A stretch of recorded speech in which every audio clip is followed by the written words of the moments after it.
No Rail Baltica on jutu kööginurkades ka jutuks. No, võiks pika sissejuhatuse teha, aga lühidalt kulgeb põhjast lõunasse, natuke peale 800 kilomeetrit pikk, meil natuke üle 200. Ja ma arvan, et sellega see asi piirdubki täna, et need triviaalsed küsimused nagu, et mis värvi rong on ja millal ta päriselt valmis saab ja nii edasi, et nendele ma ei ole autoriseeritud vastama. Aga tänane peateema on tegelikult hoopistükkis keskkonnaandmetest ja nendest ja keskkonnateemadest siis Rail Baltica projektis. Et teekond nendeni on olnud pikk ja kui kõik ausalt ära rääkida, no siis lähebki jumala päike enne looja, aga lühidalt tekivad keskkonnaandmed või keskkonnapiirangud, hinnangud maakonnaplaneeringust, sellega kaasnevast KSH-st, siis on vahepeal hulga uuringuid tehtud, siis tuleb KMH, siis meil oma inimesed mõtlevad midagi välja, erinevad ministeeriumi asutused ja nii edasi ja neid nagu nii-öelda tuleb kogu aeg peale. Et iseenesest nagu ei olegi midagi väga keerulist, aga keeruliseks teeb selle asja see, et ma toon ühe näite teile, see on meie ühe jupi KMH. Ja kui te seda lehekülje numbrit siin all vaatate, siis ma ei hakka nagu lõpuni kerima. Meil on 10 tükki neid. Ja need nii-öelda KMH lõigud, mis tehtud on, need ei ühti alati just sellega, mida me parasjagu ehitame. Et siin on siis tegelikult nii-öelda kirjas igasugused meetmed, mis meil vaja teha on ja nii edasi, aga lisaks sellele kaasneb siin üks vahva tabel, kus on ka meetmeid kirjas. Kes teedega on kokku puutunud, siis see on piketaaž või pikett. See ütleb, et sellest meetrist selle meetrini kuskil on mingisugune mõju siis või keskkonnaalane tegevus. Ja kui neid nüüd hakata analüüsima, ainult nii-öelda võtta KMH-d, siis leidub, et need teemad on natuke vastuolulised siin. Ja mis siis probleemiks on? Probleemiks on see, et KMH-de uuringute tarbeks tegemiseks kaasatakse ju keskkonnaeksperte, liigieksperte. Kurblaulisus siin on see, et need liigieksperdid on tihtipeale keskkonnaradikaalid. Ja kui tema on ikkagi konnainimene, siis ta on konnainimene. Ja ega ta kaugemale nagu väga ei vaata. Ta paneb oma piirangud peale, mõtlemata sellele, et kas ja kuidas tegelikult, mis oleksid leevendamad veetmed või kuidas me ikkagi päriselt seda asja siis ehitada saaksime. Et kui siin üksipulgi näpuga järge ajada, siis võib juhtuda, et mõne objekti ehituseks on täpselt 2 nädalat aastas. Aga see on see, kuhu me nagu jõuda ei taha. Meil on vaja nagu raudtee valmis ehitada. Toon siis mõned niisugused 2 näidet, mis on siis alati seda teemat käsitledes ma siis nagu välja toon. Nii. Otsime siin siis mingi koha ülesse. Kaardirakendus, mis siin taustal jookseb, on siis meie välistele siis partneritele, sisaldab niisuguseid sensitiivsemaid keskkonnaandmeid. Seetõttu ta avalikkusele ligipääsetav sellisel kujul ei ole. Aga selline huvitav asi siis, ma panen selle piketi ka siia peale. Selles Almighty Excelis oli siis kirjas, et Keila jõe luhaalal piketist 1800 kuni siin kuskil 2500 tuleb jälgida siis teatud konnameetmeid. No, rääkimata, mis seal täpne sisu on, aga selge, et olles ise kuigivõrd kohalik ja siin käinud, siis siin ei ole mingit luhaala. Luhaala on jõe ääres. Ja mida me siis teeme? Me oleme siis selle võtnud ette, et me tegelikult oleme kõikidele keskkonnameetmetele andnud tegelikult ruumilise asukoha. Ja mitte lähtunud niivõrd piketist, kuivõrd sellest kirjeldusest ja leida siis võimalikult optimaalne siis mõjuala sellele. Antud juhul sai lihtsalt võetud nii-öelda vee tasapind, tõstetud meetri üles, maapinna mudeli pealt võetud siis see polügoon sinna välja.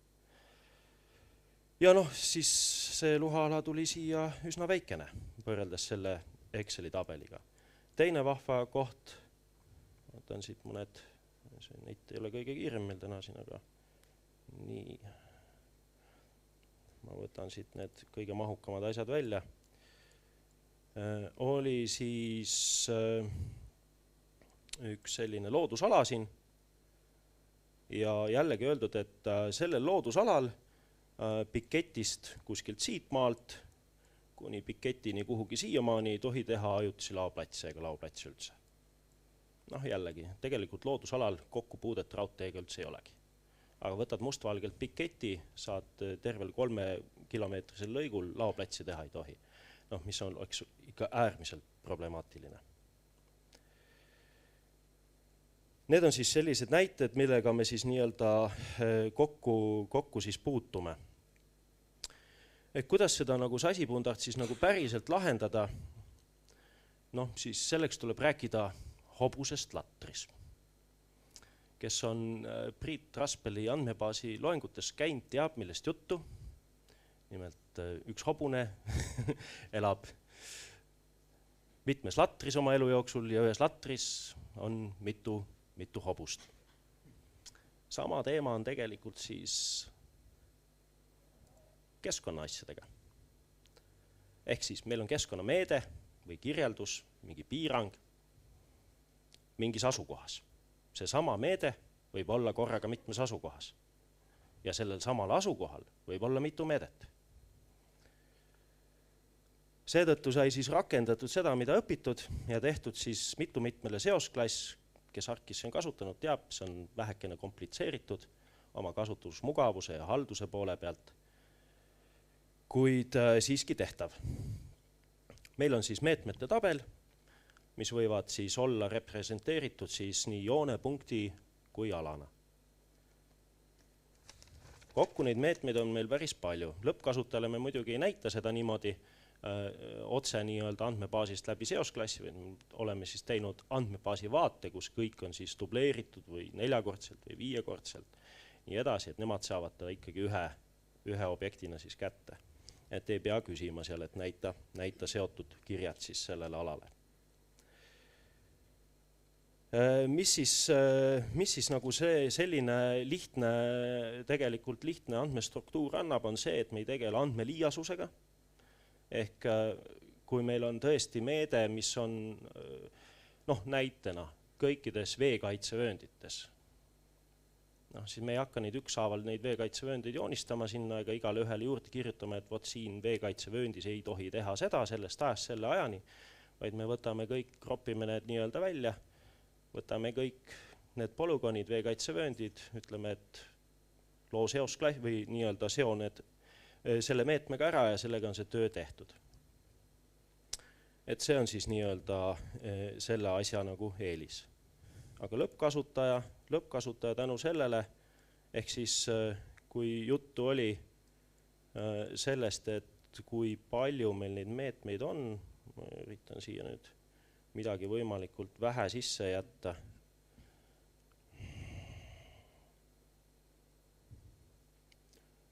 Nii, piketi välja ja objekti välja ja paneme sisse keskkonnameetmed. Nagu ma ütlesin, kõik meetmed on ruumi infoga varustatud ja selleks saab teha siis neid tööriistude tunnete, kas teha siis asukohapõhine päring ehitusobjekti alaga, on väga lihtne see nii-öelda välja küsida, selmet, et lugeda seda 500 lehekülge KMH-d, sealt näpuga järgi ajada. Täna ma ütlen siis, et meil on sisestatud ehitusaegsed meetmed, suur tänu meie keskkonnatiimile. Betty Tamtik oli seal just see, kes neid ruumikujudega põhiliselt tegeles ja selle andmesisestusega. Mina ei saa seda teha, proovisin. Ma olen ilge tähenärija. Me oleks alles esimese KMH juures, kui mina seal oleks. Jah, siis ma taandasin ennast sellest tööst. Aga ikkagi ärilises mõttes tohutu kokkuhoid. Me saame need meetmed ühe objekti jaoks kätte siit 10 sekundiga. Nii palju, kui sa teed selle polügooni või päringu sülitad välja tabelkujul ja need on olemas. Lisaks on nad aegtundlikud, ehk saab kasutada siis muidugi ajaskaalat, ehk määrad omale selle ehitusobjekti nii-öelda ehitusakna ja vaatad siis ainult neid meetmeid, mis sul siis sellesse ajaaknasse kukuvad. Lahendatud on ta tegelikult siis tekstiveeruga, kuhu meetme sisestamisel pannakse ainult kuu ja päev, aga vaatele siis genereerime sinna sellele vastava aastaarvu juurde, nii et nad muutuvad siis aegtundlikuks. Nii. Aga mis selle mitmele seosklassi juurde tagasi tulles, mis see probleem on siis? Probleem on teatavasti see, et vahetabelit redigeerida on igavesti tüütu, on ju. ArcMap Pros selleks, et sinna pihta saada õigele kirjele, et sa neid ideesid tundma ja see ei ole sugugi mugav. Küll aga on siis lahendus, ma ei tea nüüd, mis ajast see täpselt nii on, aga üks väga tore funktsionaalsus siis on siis Experience Builderis. Ma võtan vaate pealt selle ala ja sellega siis siin toimub väikene trigger, mis võtab siis tegelikult lahti selle vahetabeli, kus me siis tegelikult hoiame seda staatust. Nimelt üks meede mitmes asukohas, aga ühes asukohas ta näiteks ei ole kehtina. Merikotkad näitena, neid on meil palju, aga mingi hetk, mingi aasta jääb näiteks meil trassiäärne pesa asustamata, seega seal kohe pesitsusaja piirang on ajutiselt kehtetu. Ehk siis meetmeid on vaja hallata ja nende staatust, nad kas kehtivad või ei kehti või on ajutiselt kehtetud ja nii edasi. Seda saab jälle teha selles samas vahetabelis. Ennem selle muutmine oli igavene tüütus ja häid lahendusi sellel ei olnud, aga täna andmehaldaja või keskkonnaspetsialist saab selle teha täpselt niimoodi, et ta teeb selle ühe kliki, ta filterdab, see on lihtsalt testiks mul siin ja sisestab siis selle meetme staatuse. Mis siin miinus on? Vahetabel ei ole nagu päris tabel ja on ka nagu tabel. Siin ei saa domeene kasutada. Ehk siia saab ainult teksti nii-öelda ise kirjutada, et siin see funktsionaalsus võiks siin ka olla, et me saaks selle vahetabelile ka domeene siis integreerida. Ja teine asi on see, et kui ma nüüd selle staatuse siin ära muudan, siis siin väike bugi veel on, ma saan aru, et see on, kiiruse eest tuleb lõivu maksta, siis pop-upi see siin rakenduses kohe ei ilmu. Sisuliselt tuleb värskendada leht või siis teistes rakendustes nii-öelda, mis kuskil mujal taustal töötavad, muudatus toimub, atribuuttabelis muudatus toimub, kõik on kena, siin ka näitab õiget asja, aga pop-upi see kaasa ei tule. No see on väike ebamugavus.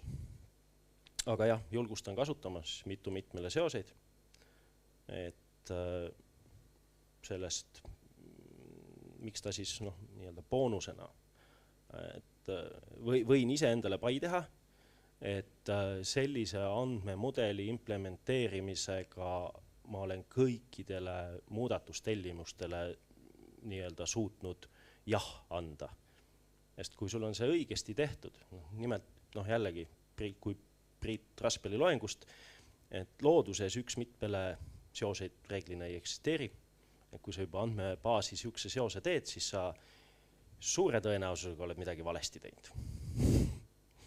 Et päriselt eksisteerivadki ainult mitmele seosed. Väga erandlikud, tehnilised asjad on, jah.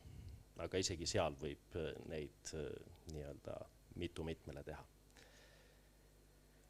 Ehk siis jah, see selline õigesti tehtud andmemudel annab sulle selle paindlikkuse, et kui keegi tuleb jälle uue sooviga, kuule, lisame selle funktsionaalsuse või teeme selle või kuidas ma need kätte saan, siis kui see on õigesti tehtud, siis saab kõik kätte vaadete abil või kuidagi teistmoodi.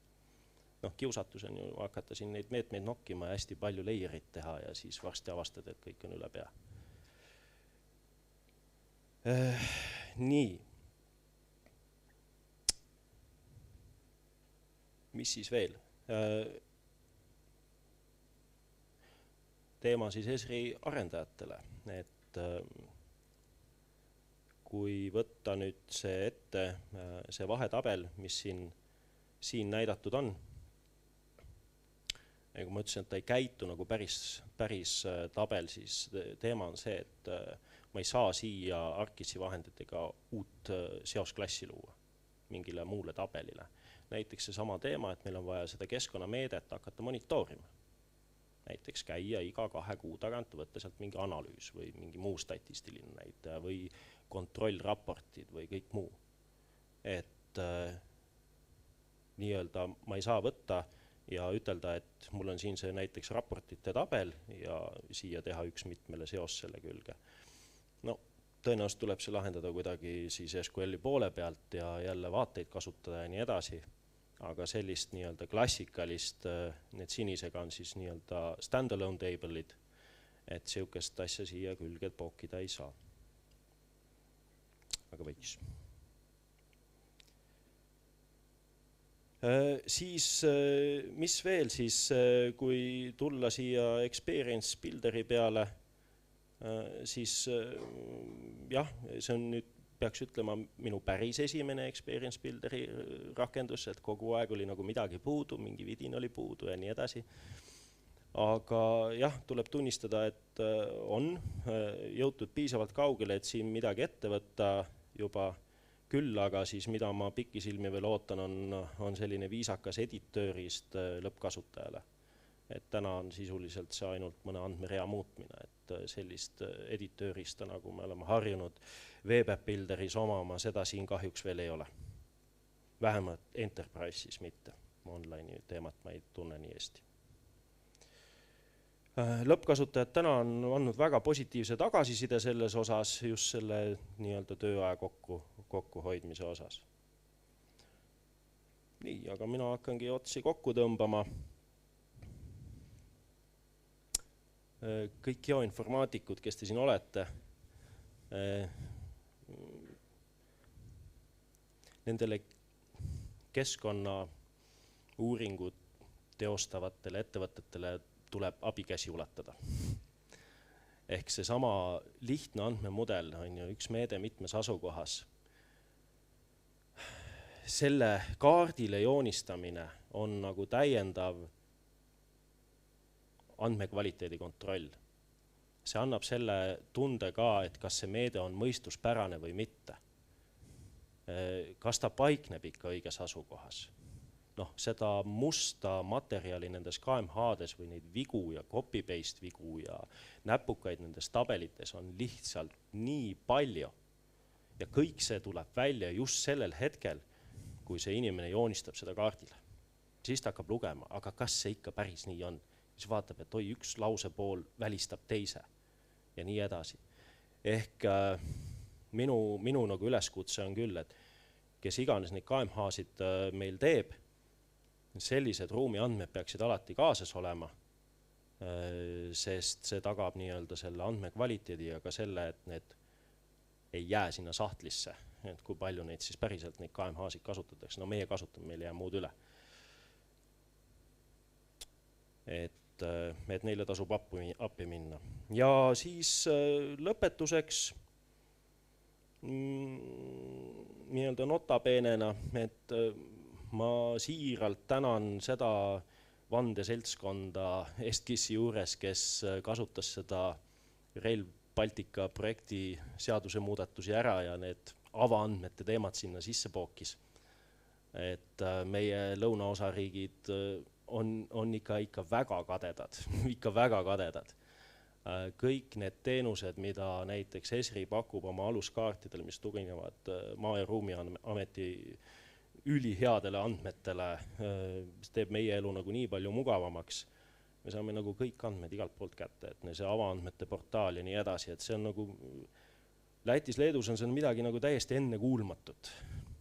Et seal küll vaikselt asi liigub sinnapoole, aga kindlasti mitte sellises tempos ja kvaliteedis nagu meil, et neil on kuidagi rohkem laiali see teema. Et minu siiras tänu ja minu tänu on siin, et ma ei nimeta neid avaandmeteks ega julge neid avaandmeteks nimetada, aga avatud andmed on nad ikka. Et kõigile kättesaadavad ja kui te nüüd vaatate siin seda põhiprojekti, ehk see on siis BIM-mudelitest imporditud maapinna siis nii-öelda footprint, jah. Seal on täna natuke üle 500 000 objekti Me jõuame 1,5 miljonini, ma prognoosin, või 2-ni. Et kui te seda nüüd kuskil seda teenust kasutage, siis palun, tehke väike query ja võtke sealt kas kaeve või muldkeha. Et mitte, ärge jooksutage selle pealt nagu selle 500 miljoni pealt neid ruumianalüüse, et see annab meil ka tunda, me oleme küll nagu pingutanud selle nimel, et skaleerida oma serverid ülesse, aga kui mõni huviline seal teeb mingi kattuvusanalüüse ja väljundid selle 500 miljoni pealt juba, see annab tunda nagu kõigile. Et tehke väike query, saate seal 2000 objektiga.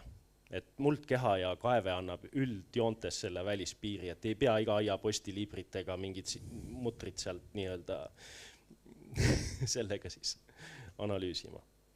Vot nii, aga minu poolt on kõik. Ma olen vist enam-vähem ajas. Aitäh!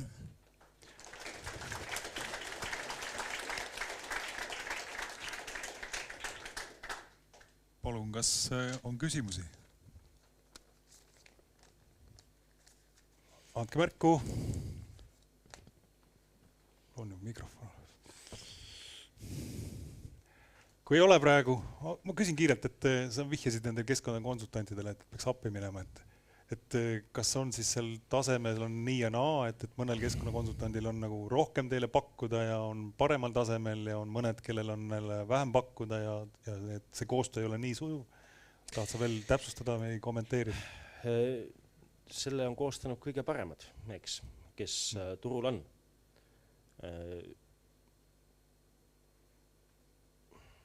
Neil on oma geoinformaatikud ka. Väga hea, see on suur samm. Aga, või vähemalt inimesed, kes oskavad mingi kaardirakenduse teha. Aga oleks aeg sellest Excelist edasi jõuda. Minu töövõit on, kui ma olen jälle ühe Exceli maha tapnud, et siis on päev kirjas, aga loodan, et teised ka jõuavad sinna. Aitäh sulle! Aitäh! Magusad!